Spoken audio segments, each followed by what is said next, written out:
Samantala, sunod-sunod po ang mga lightning strike sa bansa kamakailan na ikinasawi pa ng ilan nating kababayan. E papaano kung patibanta ng kidlat po pwede na ring ibabala ng pag-asa?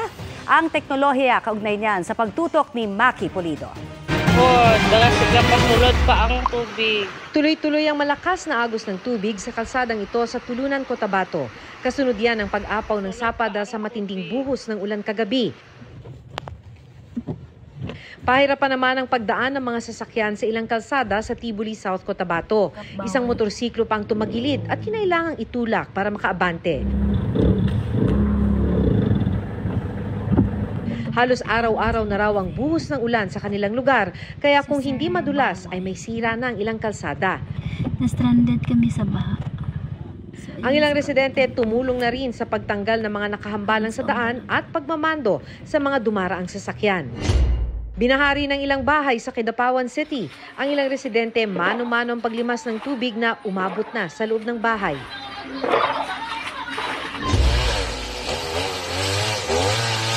Ang barangay Paco naman nawala ng kuryente dahil umano sa natumbang puno na nahagip ang poste ng kuryente. Di lang sa Mindanao ramdam ang masamang panahon, inulan din ang ilang bahagi ng Luzon gaya ng Mountain Province. Nagmistulang ilog ang mga kalsada dahil sa bahang iniwan ng malakas na ulan.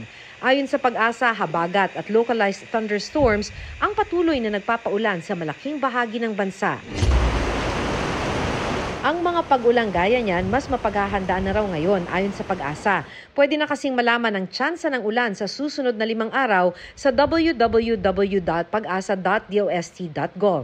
Pag sinabi natin na sabihin natin 70% chance na umulan, so 7 out of 10, yung probability na magkaroon tayo ng ulan, hindi natin in-specify yung timing, saka yung intensity ng ulan, saka yung haba. Basta sasabihin lang natin, okay, tomorrow, there will be a chance na 70% ang ulan.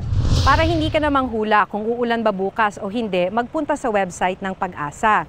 So dito, pipiliin mo yung weather sa drop-down, pipiliin ang general weather, at doon lalabas ang weather outlook for selected Philippine cities. Pagkapili mo ng syudad, i-click mo yon at lalabas na ang tsansa ng ulan sa susunod na 5 araw sa lugar na yon.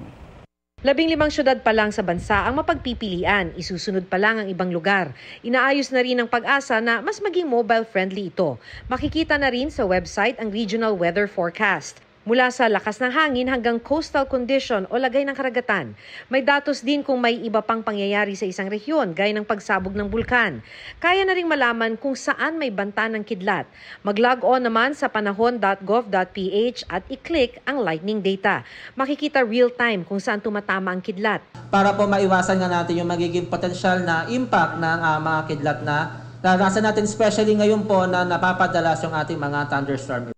Ang mga datos ng Pag-asa, hindi lang daw ordinaryong mamamayan ang matutulungan, kundi pati mga LGU at ahensya ng gobyerno. This will help them kasi mas kabisado nila yung kanilang lugar na kapag ganito na karaming ulan, ay pwede na sila magpa-evacuate. Para sa GMA Integrated News, Maki Pulido, nakatutok, 24 oras.